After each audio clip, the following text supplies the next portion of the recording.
Hey guys, we're back for our Profit Flywheel for recruiting. And again, we are covering a ton of information in this series. We have already covered impressions, clicks, apply starts, actual applies, apply passes, scheduled interviews, showed interviews, and today we are covering offers. I interviewed them and now I want to offer them a position. So as we get prepped and get ready, Chris, introduce yourself for anyone who has not seen any of our videos yet, and we can get going.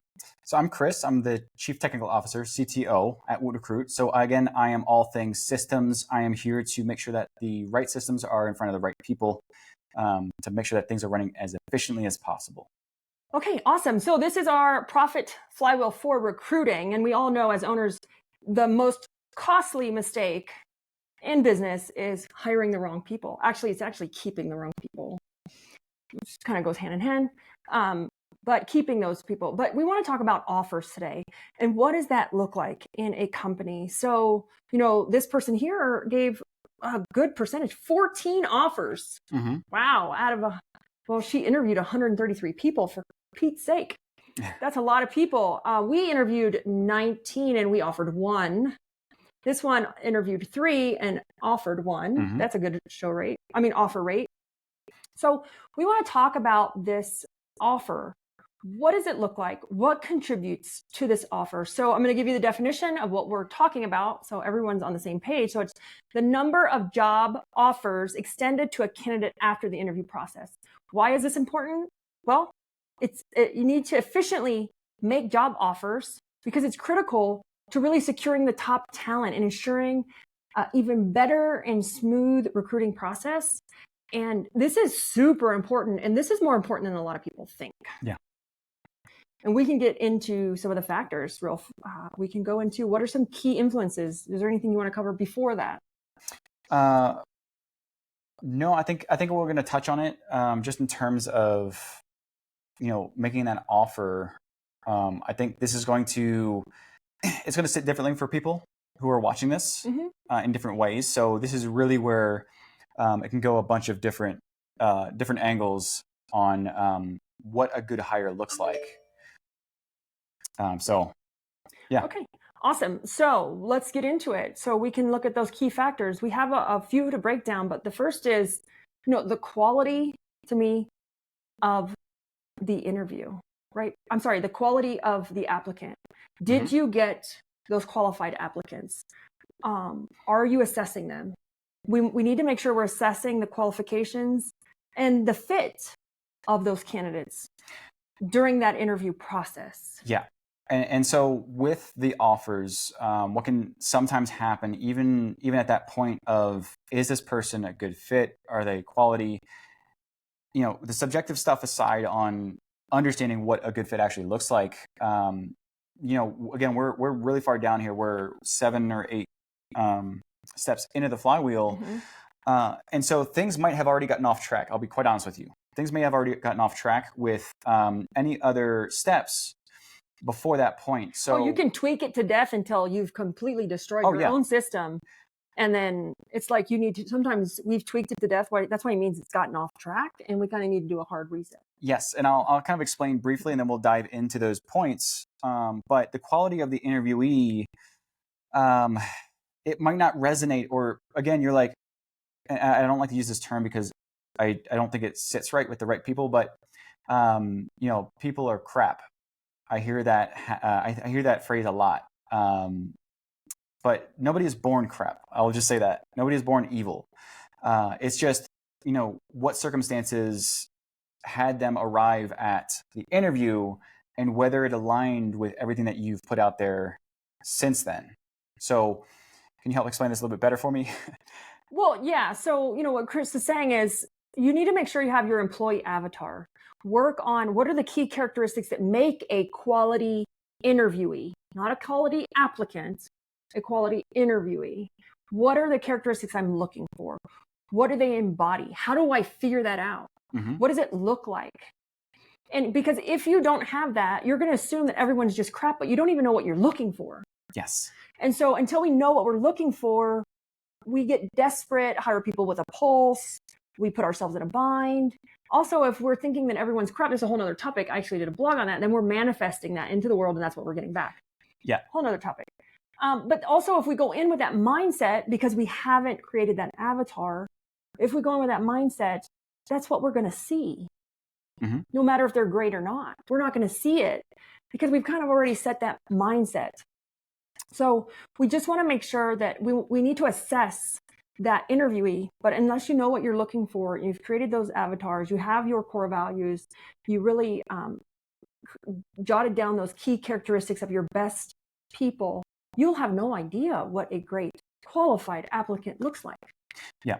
And I'll be quite honest with you, this step right here can sometimes be make or break, depending if you tweak to death your application and everything else before then, having them jump through hoops. Maybe you required a resume, 3 points of contact to reference 2 years of customer success experience for an entry-level position. We have actually tried boiling it down to the golden goose before here in WootRecruit a few times to see how far we could push the system.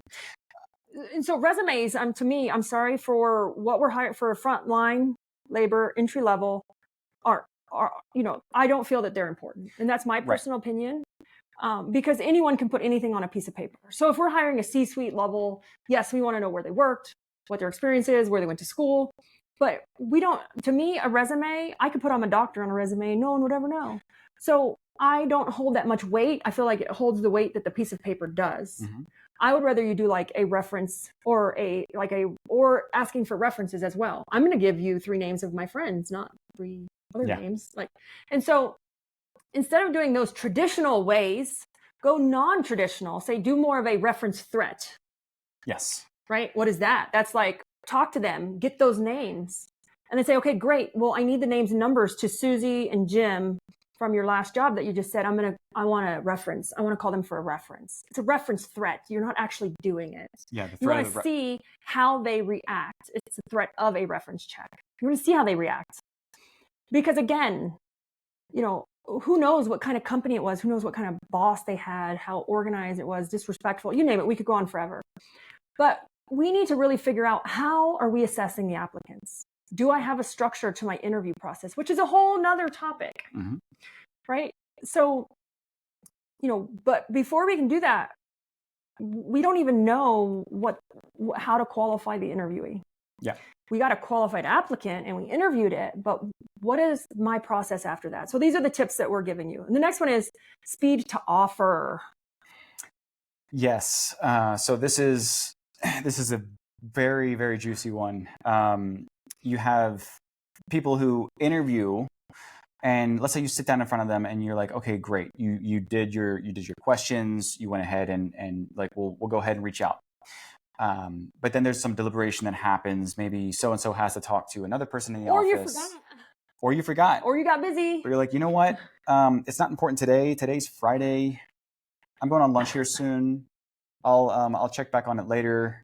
But somebody, rescheduled, and all of a sudden things got away from you. And then Monday rolls around and you're like, it's still not that important, but hey, I'll reach out and I'll talk with the, if this is for, let's say, your office staff, I'll talk with the owner here in a little bit.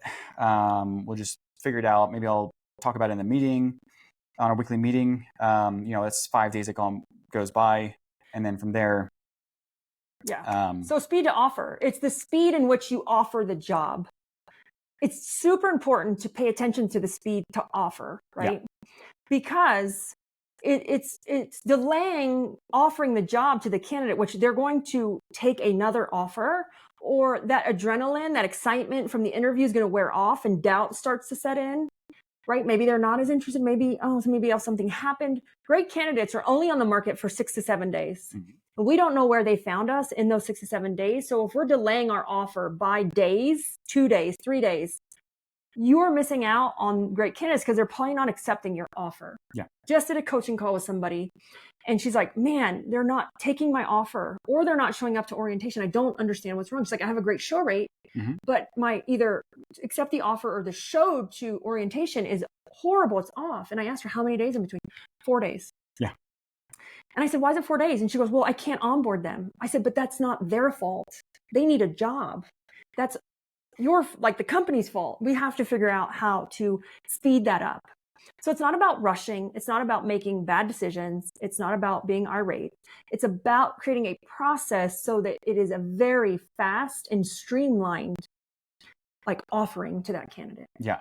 And so at this step, in terms of offers, what we're talking about with that speed is really just getting it out there and deciding. Some people go into indecision indefinitely. And then they're like, well, I'm going to wait and make an offer on this person because I want to see who shows up tomorrow. I want to see if anybody better shows up. Well, then I'm going to tell you right now, then they weren't a good fit. You are probably settling. And that's when we get into trouble, because if they were great, why would you wait to see who shows up?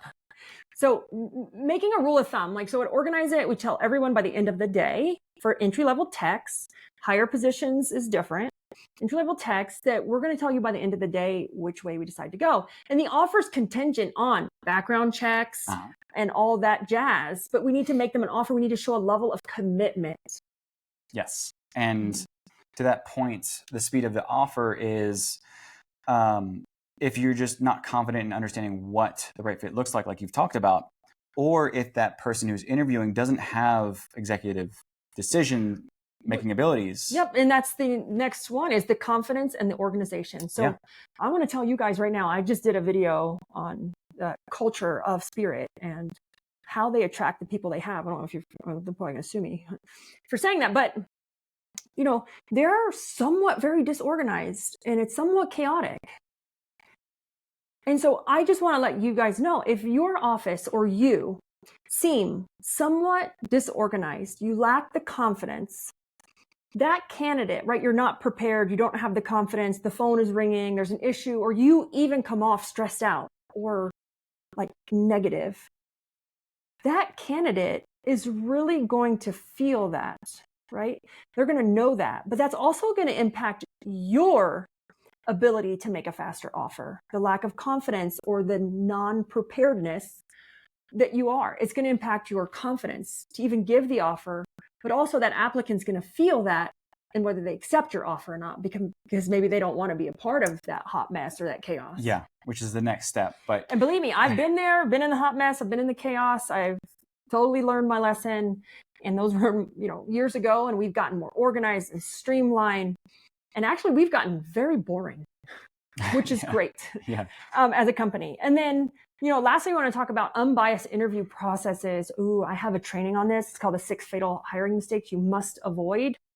And it really covers unbiased interview processes. And I will say, years ago, I was biased because I thought that my customers would not accept someone with all kinds of tattoos or someone with piercings. Shame on me. I didn't know what I didn't know.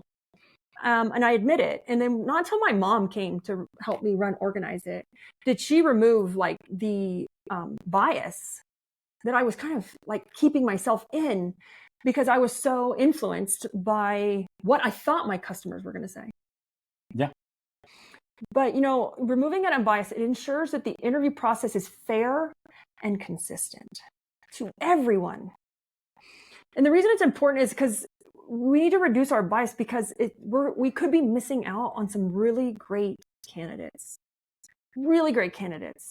And we are biased, whether we are, everyone is, whether you know it or not. It's subconscious. Mm-hmm. Sometimes it's conscious, but a lot of times it's subconscious, and we don't know we're being biased. And that is, you could, within the first 30 seconds of meeting an applicant, I'm either in my mind thinking I either like them or dislike them. Yeah. It could be their shoes, their earrings, their hair, their clothes, just those subtle things. We start to create a bias. Mm-hmm. Oh, you have a 6-year-old, so do I. Where do they go to school? And then we divert from the interview process. Yeah. And we start to inject bias. Mm-hmm. And people can be biased off sex, right? Yeah. We see people that are like, we don't want women or we don't want men, off race, and which we need to remove all these biases and create some inclusion to really help grow our company and for our team to feel like they're accepting of everyone. But until you're conscious of these bias, it's really hard. And so I will drop the link to my 6 Fatal Hiring Mistakes You Must Avoid into the comments, so you guys can take a look at that talk. But it's really good because when we have bias, it's actually one of the biggest hiring mistakes we can make. And so I would say that, understanding yourself if you are being biased, because a lot of people will say, oh no, I am not biased. I am not racist. I am not sexist. Absolutely not. But it comes down to a subconscious level. Is what sometimes you got to do is check with other people, get some feedback from people around you that are open to giving you real feedback, and ask them and say, hey, do you think that I'm a little bit biased with, if they are in business with interviewing or with whatever it might be, get that feedback so that you can then start working on that, because it's hard to see it in ourselves sometimes, and getting that outside perspective really helps. Yes. And so some key takeaways for our listeners is really the importance of a quick and confident offer. You really want to make sure that you're making offers to really keep that recruiting process going. You want to make sure that you're optimizing that process. And also you want to make sure that you're assessing your own interviews. Assess your interviews, record them. The best thing you could do, I used to do this all the time when I interviewed. I would use the iPhone voice recorder, memo recorder, and put it on my phone and just set it face down and record myself asking questions and then re-listen. How did I ask? Did I sound confident? You could record yourself, but if there's someone in there with the video recorder, you'd have to ask permission. But you can just simply record with the memo voice recorder on the iPhone. And it is so enlightening and horrifying to listen to yourself do an interview. It's horrifying. We do this in sales all the time, like role play, practice, watch recordings, listen to phone calls, but we don't do this in recruiting. And one thing I don't want you guys to do is practice with real money, with real applicants. We have to get good because we can't afford to practice with quality, good candidates, or with our real money that we're spending on Indeed or WootRecruit or other things. Because as a business owner, we can afford that. So if it's not you doing the interviews and it's your office, then they need to practice. You need to role play with them. They need to record themselves. You need to listen to it, just like we do with sales. Again, I could go on a tangent on this, but we need to make sure we're assessing our own interviews. How are we doing? Not necessarily the applicant. How are we doing? So we can improve the speed to offer and really ensure an unbiased process. Yeah. So I think that really there's a general theme here, and it's analysis paralysis. Everything really boils down to just making sure that you're not overcomplicating things, getting in your own way. And I don't know why us business owners, we love to complicate stuff. We love it. Don't ask me. I do it too. So don't worry. Again, we have covered a ton of videos. This is the 8th step in the recruiting Profit Flywheel for recruiting. It's the 9th video, 8th step. We will be covering in our next video the accept. I gave an offer, but how many of those actually accepted my offer? And we're going to dive into that and see, why don't they accept it? Why didn't they show up? Right? Because we consider accept showing up to orientation or the first day of work. So they accepted it. They actually showed up. But what about all those people that fall off? How do we improve that? What did we do wrong? And what could we fix? So stay tuned. We'll be covering that accept rate in the next video.